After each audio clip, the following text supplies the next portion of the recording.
in the polished corridors of a Chicago tech giant, where innovation and ambition fueled every conversation. A chance encounter between a CEO and a janitor revealed an extraordinary talent that would reshape the company's culture and mission. Late one evening, as Daniel Harper, the CEO of NextGen Solutions, overheard Elias Mwangi, a quiet janitor, effortlessly switching between 9 languages while helping stranded international clients, he made a decision that left the entire office reeling, a move that challenged corporate norms and redefined what it meant to recognize potential. Elias Mwangi was a familiar yet unassuming presence at NextGen Solutions, a $2 billion software company headquartered in Chicago's Loop. At 34, he worked the night shift, cleaning offices, emptying trash bins, and ensuring the sleek, glass-walled headquarters sparkled by morning. Born in Nairobi, Kenya, Elias had immigrated to the United States 5 years earlier, seeking stability after years of economic hardship. His colleagues knew him as polite and diligent, but few suspected the depth of his intellect or the breadth of his skills. Elias spoke 9 languages fluently: Swahili, Kikuyu, Luo, English, French, Arabic, Spanish, Mandarin, and German, a talent honed through years of self-study, travel, and necessity in Kenya's multilingual markets. Daniel Harper, 47, was the driving force behind NextGen's rise as a leader in AI-driven customer service platforms. Known for his sharp business acumen and relentless focus on growth, he often stayed late, poring over reports or brainstorming with his executive team. On a chilly November evening in 2024, Daniel was in his corner office on the 42nd floor, reviewing a pitch for a new contract with a European conglomerate. The deal, worth $150 million, hinged on NextGen's ability to deliver multilingual support for clients across 12 countries. As he worked, a faint hum of voices drifted through his open door, catching his attention. Elias was in the lobby, mopping the marble floors, when a group of international visitors, executives from the European conglomerate, approached him in a panic. Their flight had been canceled, and their limited English made it difficult to navigate the airline's customer service line. The front desk was unstaffed, and the visitors were growing frustrated. Without hesitation, Elias set aside his mop and began speaking to them in fluent French, calming their concerns and offering to help. As he dialed the airline, he switched to German to assist another member of the group, then to Spanish for a third. Over the next 20 minutes, he juggled calls and conversations in multiple languages, securing new flights and hotel arrangements for the entire group. Daniel, drawn by the commotion, stepped into the lobby and watched in quiet astonishment. Elias moved seamlessly between languages, his tone professional yet warm, as if he were a seasoned diplomat rather than a janitor. The visitors, visibly relieved, thanked him profusely, one even offering a business card and a promise to connect later. When they left, Elias returned to his work, unaware that Daniel had witnessed the entire exchange. The next morning, Daniel called his chief of staff, Priya Patel, into his office. "Who's the janitor on the night shift?" he asked. Priya, slightly puzzled, pulled up Elias's employee file.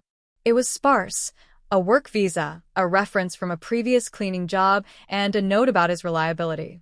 Nothing hinted at his linguistic prowess. Daniel leaned back in his chair, his mind racing. NextGen was struggling to scale its multilingual support, relying on costly third-party translation services that often fell short. Elias's skills could be a game changer, but more than that, Daniel saw an opportunity to address a deeper issue: the company's tendency to overlook talent in its own ranks. Daniel instructed Priya to arrange a meeting with Elias that evening. When Elias arrived, still in his Navy janitorial uniform, he was visibly nervous, assuming he was in trouble. Daniel, dressed casually in a sweater and jeans, greeted him warmly and gestured to a seat. "I saw you last night," Daniel said. "You spoke 9 languages, didn't you?" Elias nodded cautiously, explaining that he had learned them over years of working in Kenya's tourism industry and studying on his own. He hadn't mentioned it at NextGen because he assumed it was irrelevant to his job. Daniel listened intently, then asked, "Would you be interested in a different role here?" Elias hesitated. He was grateful for his job, which paid enough to support his wife and 2 children, but he admitted he had always wanted to do more. Daniel outlined his vision: a new position as a multilingual client liaison, working directly with NextGen's international accounts. The role would come with training, a competitive salary, and a chance to grow within the company. Elias, stunned, asked for time to discuss it with his family. Daniel agreed, handing him a direct line to his office. Over the next few days, Elias wrestled with the offer. His wife, Amina, urged him to accept, seeing it as a chance to honor his talents. But Elias worried about leaving the security of his current role and facing skepticism from colleagues who knew him only as a janitor. Meanwhile, Daniel didn't wait for Elias's decision to act.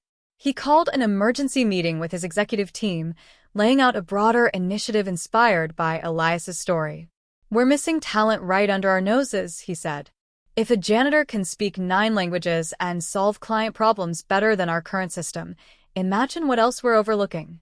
The executives were skeptical. CFO Mark Reynolds pointed out the logistical challenges of retraining staff for new roles. HR Director Lisa Nguyen raised concerns about fairness and employee morale. But Daniel was resolute.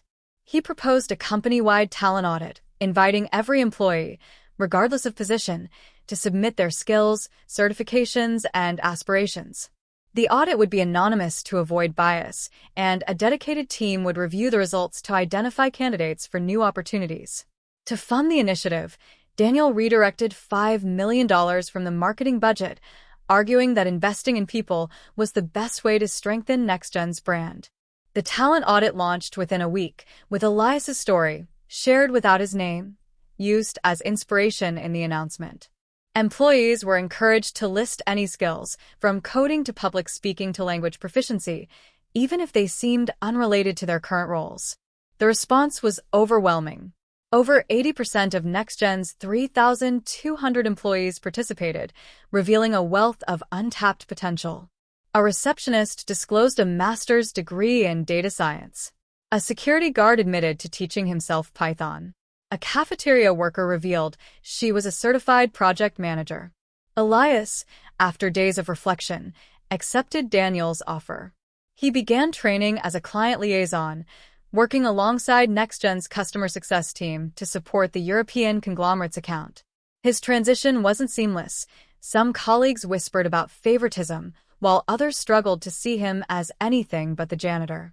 But Elias's professionalism and quick mastery of the role silenced most doubters.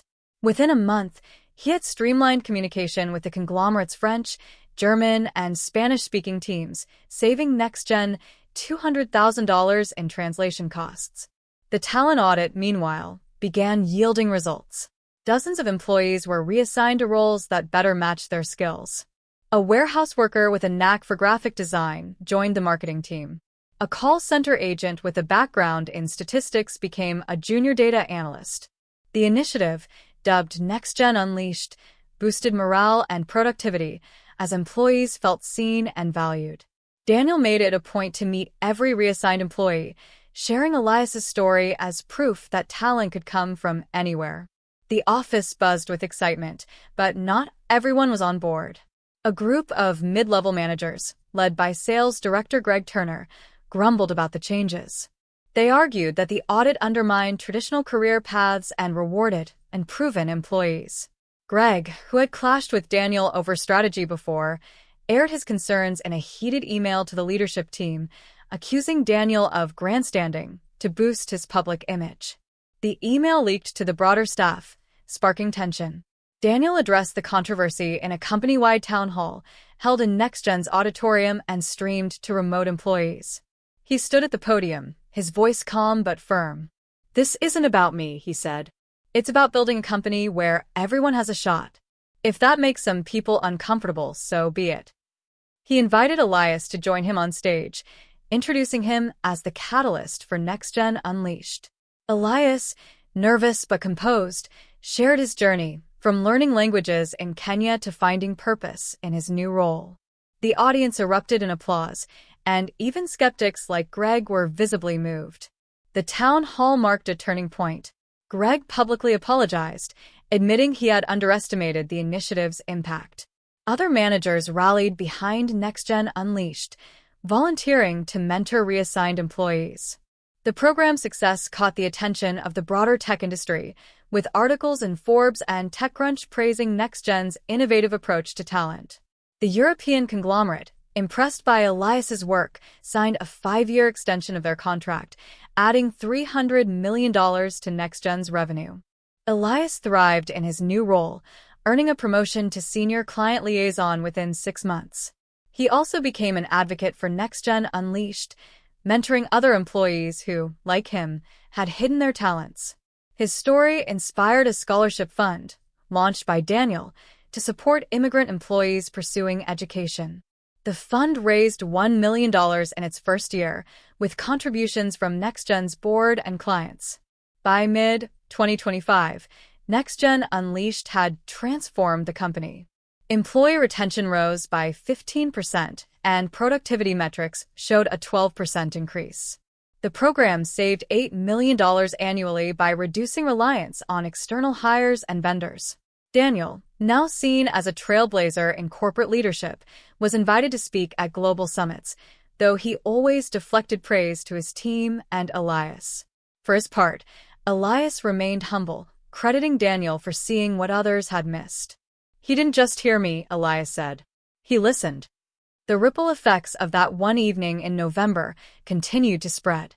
NextGen's competitors, like Salesforce and Google, launched similar talent programs, citing NextGen as inspiration. In Chicago, local businesses adopted mini versions of NextGen Unleashed, revitalizing the city's workforce. Elias, once invisible in his night shift role, became a symbol of possibility, his story taught in leadership workshops and diversity training sessions. Years later, at NextGen's 15th anniversary gala, Daniel reflected on the journey that had begun with a chance encounter in a lobby. "One person's talent can change everything," he said, raising a glass to Elias, now a director of international relations. The office, once defined by its hierarchies, had become a place where every employee was valued for their unique strengths, a legacy that no one, not even Daniel, could have foreseen that when he first overheard a janitor speak 9 languages.